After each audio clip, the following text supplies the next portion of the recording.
Hello विद्यार्थियों, नमस्कार। कैसे हैं आप सब?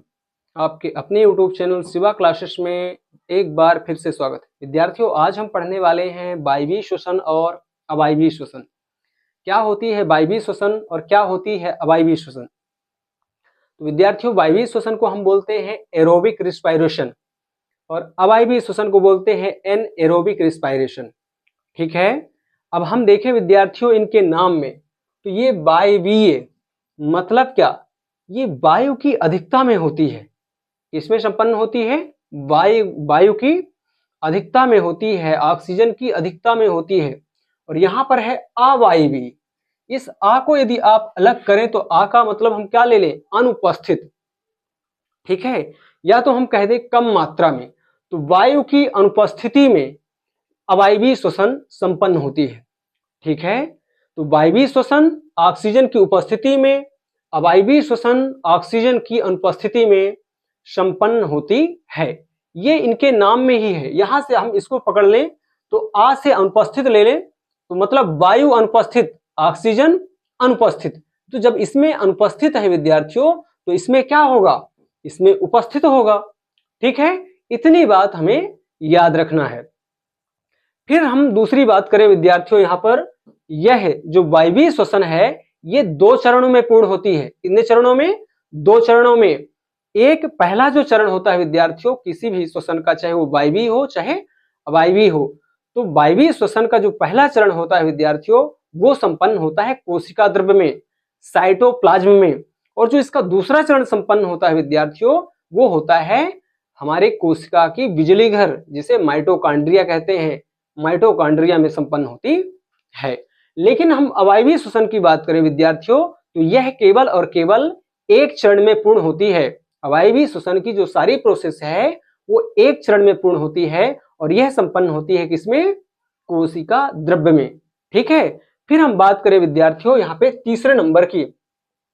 तो इसमें क्या होता है? वायवीय श्वसन में जो ग्लूकोज है विद्यार्थियों इसका अपघटन होता है। ग्लूकोज का अपघटन होता है और क्या बनता है? जल और कार्बन डाइऑक्साइड। ठीक है, और एटीपी बनता है। तो इस वायवीय श्वसन की कंप्लीट प्रोसेस में विद्यार्थियों हमें कुल शुद्ध 36 एटीपी का लाभ होता है। और हम बात कर ले विद्यार्थियों अवायवीय श्वसन की, तो अवायवीय श्वसन में केवल और केवल 2 एटीपी का लाभ होता है। और इसमें बनता क्या है? तो पाइरूवेट के अपघटन से विद्यार्थियों इथेनॉल और लैक्टिक एसिड बनती है। ठीक है, इथेनॉल कहाँ बनता है? तो हम ईस्ट का नाम याद रखेंगे जो एक फंजी है। और जो लैक्टिक एसिड है विद्यार्थियों वो हमारी मांसपेशियों में अधिक वर्कआउट करने की वजह से ग्लूकोज के ऑक्सीकरण से बनता है। ठीक है, ये चीज हमें इसमें याद रखना है विद्यार्थियों। अब हम बात कर ले जल्दी से श्वसन को प्रभावित करने वाले फैक्टर की, कारक की। कौन से वो फैक्टर हैं जो श्वसन को प्रभावित करते हैं, अर्थात किनकी उपस्थिति में श्वसन की क्रिया तेज हो जाएगी, किसकी उपस्थिति में कम हो जाएगी श्वसन दर। हम यहाँ पे पहले कारक की बात करें विद्यार्थियों, हमने लिखा है कार्बन डाइऑक्साइड। तो कार्बन डाइऑक्साइड की यदि उपस्थिति होगी विद्यार्थियों तो श्वसन दर हमारा डाउनफॉल हो जाएगा, कम हो जाएगा। ठीक है, फिर हम बात करें प्रकाश की। प्रकाश की उपस्थिति में श्वसन दर बढ़ जाती है। ठीक है, फिर हम बात करें विद्यार्थियों ऑक्सीजन की उपस्थिति की। आप जानते हैं यदि ऑक्सीजन भरपूर मात्रा में होगा तो आदमी क्या करेगा? कोई भी जीवधारी ज्यादा से ज्यादा श्वसन करेगा। ठीक है, चूंकि आपको मालूम है कि ऑक्सीजन हमारे लिए, सभी जीवधारियों के लिए जीवनदायिनी गैस है। फिर हम बात कर ले विद्यार्थियों एक और फैक्टर की, टेम्परेचर की। तो टेम्परेचर यदि 0 से 30 डिग्री सेल्सियस तक टेम्परेचर बढ़ रहा है विद्यार्थियों तो जो श्वसन दर है वो अधिकतम होती है और इससे ज्यादा होने पर श्वसन दर डाउन हो जाएगी। ठीक है, तो विद्यार्थियों आप इसका एक स्क्रीनशॉट ले लें।